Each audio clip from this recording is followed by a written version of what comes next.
Hello student, मैं हूँ ज्योति मदेसी। आज हम मेल रिप्रोडक्टिव सिस्टम पढ़ेंगे। मेल रिप्रोडक्टिव सिस्टम में देखा है बच्चों, तो मेल के अंदर 2 सेक्स ऑर्गन होता है। एक प्राइमरी सेक्स ऑर्गन होता है, एक सेकेंडरी सेक्स ऑर्गन होता है।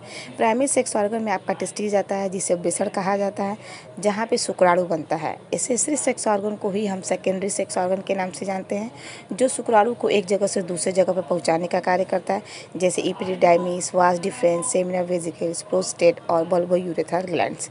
आप इस डायग्राम में अच्छे तरीके से देख सकते हैं। नीचे आपको कुछ गोल गोल स्ट्रक्चर दिखाई दे रहे हैं। जो ओवल शेप आपको स्ट्रक्चर दिख रहा है, वही मेल का टेस्टिस होता है, जो एब्डोमिनल कैविटी में नीचे की तरफ पाया जाता है, जहाँ पे शुक्राणु बनते हैं।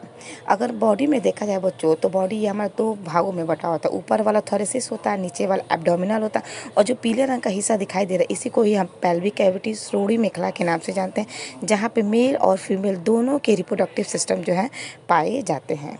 ये मेल का टेस्टिस है, जिसे वृषण कहते हैं। वृषण के चारों तरफ एक परत पाई जाती है, जिसे ट्यूनिका एल्बुजिनिया कहा जाता है। उसके अंदर छोटे छोटे लोब्स होते हैं, जिसे हम वृषण पालिका के नाम से जानते हैं। उन वृषण पालिका के अंदर क्या होते हैं बच्चों, 2 से 3 आपके पतले ट्यूब्स होते हैं, जिन्हें सेमीफेस ट्यूब्स कहते हैं, जहाँ पे शुक्राणु बनता है। और सारे शुक्राणु आपके रेटिटिस्टिस और आपका देखा जाएगा आगे वास एफरेंसिया, फिर वास एफरेंसिया से इपिडिडाइमिस में खुलता है, और इपिडिडाइमिस से होते हुए आपके वास डिफरेंस के अंदर प्रवेश करता है, और वही वास डिफरेंस से होते हुए आगे यूरेथ्रा के ऊपर एक लूप बनाता है। ये अगर देखा जाएगा सेमीफेस ट्यूब्स को बच्चों अगर काटा जाए, तो उसके अंदर 2 सेल्स पाए जाते हैं। एक छोटी सेल्स होती है, एक बड़ी सेल्स होती है। छोटी सेल्स को सेमीफेस ट्यूब्स सर्टोली सेल्स के नाम से जाना जाता है, जो बड़ी सेल, और छोटी वाले को स्पर्मेटोगोनिया। ये मेल का स्ट्रक्चर है। नीचे आपको टेस्टिस दिख रहा है, ऊपर आपको यूरेथ्रा दिख रहा है। और इस डायग्राम में तो फुली आप देख सकते हैं कि देखिए टेस्टिस के अंदर जो व्हाइटिश कलर पार्ट है, यहाँ पे शुक्राणु बन रहा है, और सारा शुक्राणु आपका एपिडिडाइमिस से होते हुए देखिए प्रोस्टेट के पास आया। और यहाँ पर प्रोस्टेट में अगर देखा जाएगा, सेमिनल से भी कुछ पदार्थ रिलीज होते हैं।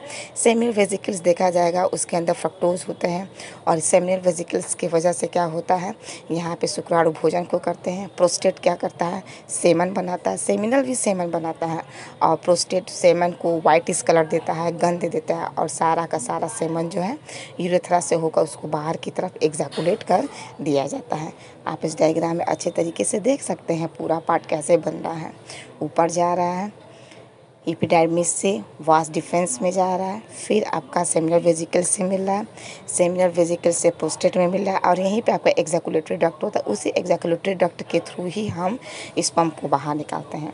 एक चीज़ हमेशा याद रखिएगा, मेल के अंदर एक ही मार्ग होता है, जहाँ से वो यूरिन को भी निकालता है और इस पंप को भी बाहर की तरफ एग्जैकुलेट करता है। इस पंप आपका सेमन के रूप में बाहर निकलता है, जिसे हम वीर्य के नाम से जानते हैं। वीर्य अगर देखा जाएगा, तो वीर्य के अंदर आपका सेमिनल प्लाज्मा होता है, और प्लस क्या होता है, शुक्राणु। तो शुक्राणु और सेमिनल द्रव्य दोनों मिलकर ही आपका वीर्य का निर्माण करता है। यानी कि एक मेल के अंदर देखा जाएगा 2.5 से 3.5 ml तक वीर्य एक बार में स्खलन के द्वारा निकलता है, जिसमें 200 से यानी कि 20 से 30 करोड़ शुक्राणु पाए जाते हैं।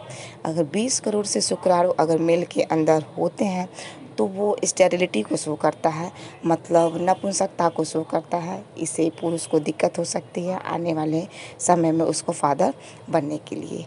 ये आपको देखा जाएगा, इसमें बता रहा है कि 2 से 3 सेंटीमीटर की चौड़ाई होती है, 4 से 5 सेंटीमीटर लंबाई होती है, 250 कंपार्टमेंट्स होते हैं। कंपार्टमेंट्स के अंदर अगर देखा जाए बच्चों, तो आपके क्या सेमिनिफेस ट्यूब्स होते हैं, जिनकी संख्या 2 से 3 होती है।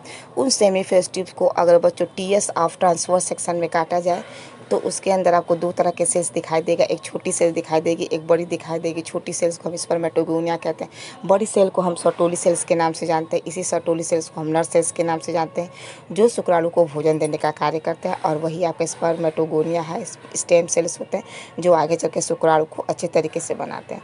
ये मेल का पूरा रिप्रोडक्टिव पार्ट है बच्चों। मेल रिप्रोडक्टिव पार्ट में कुछ नहीं है, बस एक आपका टेस्टिस है, दूसरा क्या है, शिश्न है, जिसे हम पेनिस कहते हैं।